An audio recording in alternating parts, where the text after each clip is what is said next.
Capítulo 7. La propiedad del señor Bennet consistía casi enteramente en una hacienda de 2000 libras al año, la cual, desafortunadamente para sus hijas, estaba destinada por falta de herederos varones a un pariente lejano. Y la fortuna de su madre, aunque abundante para su posición, difícilmente podía suplir a la de su marido. Su padre había sido abogado en mérito y le había dejado 4000 libras. La señora Bennet tenía una hermana casada con un tal señor Philip, que había sido empleado de su padre y le había sucedido en los negocios, y un hermano en Londres que ocupaba un respetable lugar en el comercio. El pueblo de Longbourn estaba solo a 1 milla de Meryton, distancia muy conveniente para que las señoritas, que normalmente tenían la tentación de ir por allí 3 o 4 veces a la semana para visitar a su tía, y de paso detenerse en una sombrerería que había cerca a su casa. Las que más frecuentaban Meryton eran las dos menores, Catherine y Lydia, que solían estar más ociosas que sus hermanas y cuando no se les ofrecía nada mejor, decidían que un paseíto a la ciudad era necesario para pasar bien la mañana y así tener conversación para la tarde, porque aunque las noticias no solían abundar en el campo, su tía siempre tenía algo que contar. De momento estaban bien provistos de chismes y de alegría ante la recién llegada de un regimiento militar que iba a quedarse todo el invierno y tenía en Meryton su cuartel general. Ahora las visitas a la señora Philip proporcionaban una información de lo más interesante.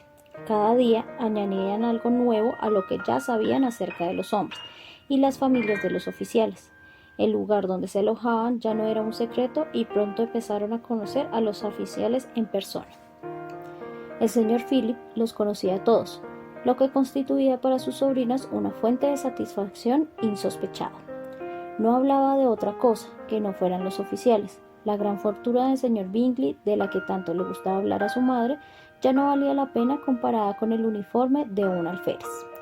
Después de oír una mañana el entusiasmo con el que sus hijas hablaban del tema, el señor Bennet observó fríamente: por todo lo que puedo sacar en limpio de vuestra manera de hablar, debéis de ser las muchachas más tontas de todo el país. Ya había tenido mis sospechas alguna vez, pero ahora estoy convencido. Catherine se quedó desconcertada y no contestó.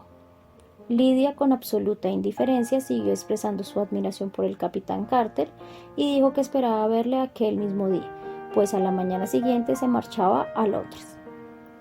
Me deja pasmada, querido, dijo la señora Bennet, lo dispuesto que siempre estás a creer que tus hijas son tontas. Si yo despreciase a alguien, sería a las hijas de los demás, no a las mías. Si mis hijas son tan tontas, lo menos que puedo hacer es reconocerlo. Sí, pero ya ves, resulta que son muy listas. Presumo que ese es el único punto en el que no estamos de acuerdo. Siempre deseé coincidir contigo en todo, pero en esto difiero, porque nuestras dos hijas menores son tontas de remate. Mi querido señor Bennet, no esperarás que estas niñas tengan tanto sentido como sus padres. Cuando tengan nuestra edad, apostaría a que piensan en oficiales tanto como nosotros. Me acuerdo de una época en la que me gustó mucho una casa roja y la verdad es que todavía lo llevo en mi corazón. Y si un joven coronel con 5 o 6000 libras anuales quisiera a una de mis hijas, no le diría que no. Encontré muy bien al coronel Foster la otra noche en la casa de Sir William. Mamá, dijo Lydia, la tía dice que el coronel Foster y el capitán Carter ya no van tanto a casa de los Weston como antes. Ahora los ve mucho en la biblioteca de Clark. La señora Bennet no pudo contestar al ser interrumpida por la entrada de un lacayo que traía una nota para la señorita Bennet. Venía de Netherfield y el criado esperaba su respuesta. Los ojos de la señora Bennet brillaban de alegría y estaba impaciente por lo que su hija acabase de leer. Bien, Jane, ¿de quién es? ¿De qué se trata? ¿Qué dice? Date prisa y dinos, date prisa, cariño. Es de la señora Bingley, dijo Jane, y entonces leyó en voz alta. Mi querida amiga, si tienes compasión de nosotras, ven a cenar hoy con Luisa y conmigo. Si no, estaremos en peligro de odiarnos la una a la otra el resto de nuestras vidas, porque dos mujeres juntas todo el día no pueden acabar sin pelearse. Ven tan pronto como te sea posible. después de recibir esta nota. Mi hermano y los otros señores cenarán con los oficiales. Saludos, Caroline Bingley. ¿Con los oficiales?, exclamó Lidia. Qué raro que la tía no nos haya dicho. ¿Cenar fuera?, dijo la señora Bennet. Qué mala suerte. ¿Puedo llevar el carruaje?, preguntó Jane. No, querida, es mejor que vayas a caballo porque parece que va a llover y así tendrás que quedarte a pasar la noche. Sería un buen plan, dijo Elizabeth, si estuviera segura de que no se van a ofrecer para traerla a casa. Oh, los señores llevarán el lando del señor Bingley a Meryton y los Horse no tienen caballos propios. Preferiría ir en carruaje. Pero querida, tu padre no puede prestarte los caballos, me consta, se necesitan en la granja. ¿No es así, señor Bennet? Se necesitan más en la granja de lo que yo puedo ofrecerlos. Si puedes ofrecerlos hoy, dijo Elizabeth, los deseos de mi madre se verán cumplidos. Al final, animó al padre para que admitiese que los caballos estaban ocupados y por fin Jane se vio obligada a ir a caballo. Su madre la acompañó hasta la puerta pronosticando muy contenta un día pésimo. Sus esperanzas se cumplieron. No hacía mucho que Jane se había ido cuando empezó a llover a cántaros. Las hermanas se quedaron intranquilas por ella, pero su madre estaba encantada. No paró de llover en toda la tarde, era obvio que Jane no podría volver. Verdaderamente tuve una idea muy acertada, repetía la señora Bennet. Sin embargo, hasta la mañana siguiente no supo nada del resultado de su oportuna estratagema. Apenas había acabado de desayunar cuando un criado de Netherfield trajo la siguiente nota para Elizabeth. Mi querida Lizzie, no me encuentro muy bien esta mañana, lo que supongo se debe a que ayer llegué calada hasta los huesos.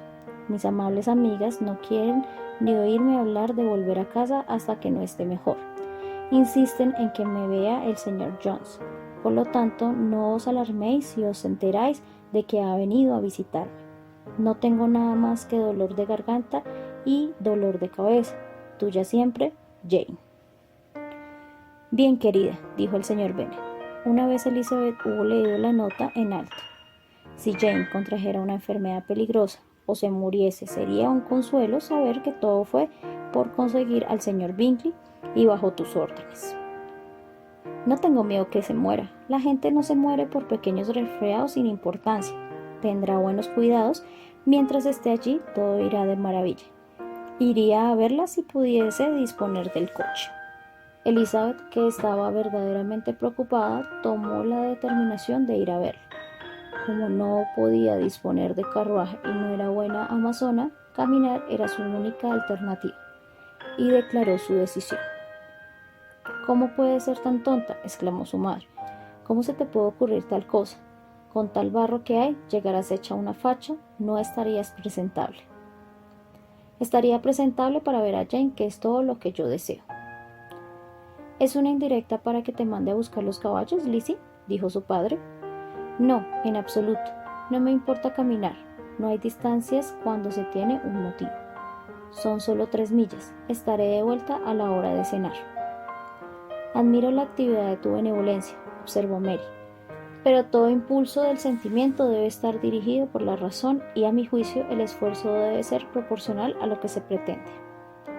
Iremos contigo hasta Meryton, dijeron Catherine y Lydia. Elizabeth aceptó su compañía y las 3 jóvenes salieron juntas. Si nos damos prisa, dijo Lydia mientras caminaba, tal vez podamos ver al capitán Carter antes de que se vaya. En Meryton se separaron. Las 2 menores se dirigieron a casa de la esposa de uno de los oficiales y Elizabeth continuó su camino sola. Cruzó campo tras campo a paso ligero, saltó cercas y sorteó charcos con impaciencia hasta que por fin se encontró ante la casa. Con los tobillos empapados, las medias sucias y el rostro encendido por el ejercicio. La pasaron al comedor, donde estaban todos reunidos menos Jane, y donde su presencia causó gran sorpresa. A la señora Horse y a la señorita Bingley les parecía increíble que hubiese caminado 3 millas sola, tan temprano y con un tiempo tan espantoso. Elizabeth quedó convencida de que la hicieron menos por ello. No obstante, la recibieron con mucha cortesía, pero en la actitud del hermano había algo más que cortesía. Había buen humor y amabilidad. El señor Darcy habló poco y el señor Hurst nada de nada. El primero fluctuaba entre la admiración por la luminosidad que el ejercicio le había dado a su rostro y la duda de si la ocasión justificaba el que hubiese venido sola desde tan lejos. El segundo solo pensaba en su desayuno. Las preguntas que Elizabeth hizo acerca de su hermano no fueron contestadas favorablemente. La señorita Bennet había dormido mal y aunque se había levantado tenía mucha fiebre y no estaba en condiciones de salir de su habitación. Elizabeth se alegró de que la llevasen a verla inmediatamente. Y Jane, que se había contenido de expresar en su nota cómo deseaba esa visita por miedo a ser inconveniente o alarmarlos, se alegró muchísimo al verla entrar. A pesar de todo, no tenía ánimo para mucha conversación. Cuando la señorita Bingley las dejó solas, no pudo formular más que gratitud por la extraordinaria amabilidad con la que la trataban en aquella casa. Elizabeth la atendió en silencio. Cuando acabó el desayuno, las hermanas Bingley se reunieron con ellas y a Elizabeth empezaron a parecerle simpáticas al ver el afecto y el interés que mostraban por Jane. Vino el médico y examinó a la paciente, declarando, como era de suponer, que había cogido un fuerte resfriado y que debían hacer todo lo posible por cuidarla. Le recomendó que se metiese otra vez a la cama y le recetó algunas medicinas. Siguieron las instrucciones del médico al pie de la letra, ya que la fiebre había aumentado y el dolor de cabeza era más agudo. Elizabeth no abandonó la habitación ni un solo instante y las otras señoras tampoco se ausentaban por mucho tiempo. Los señores estaban fuera porque en realidad nada tenían que hacer allí. Cuando dieron las 3, Elizabeth comprendió que debía marcharse y, aunque muy en contra de su voluntad, así lo expresó. La señorita Bingley le ofreció el carruaje.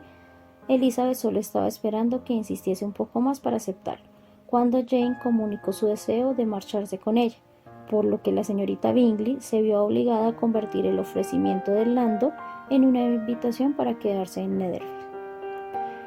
Elizabeth aceptó muy agradecida y le mandaron un criado a Longbourn para hacer saber a la familia que se quedaba y para que le enviasen por ropa.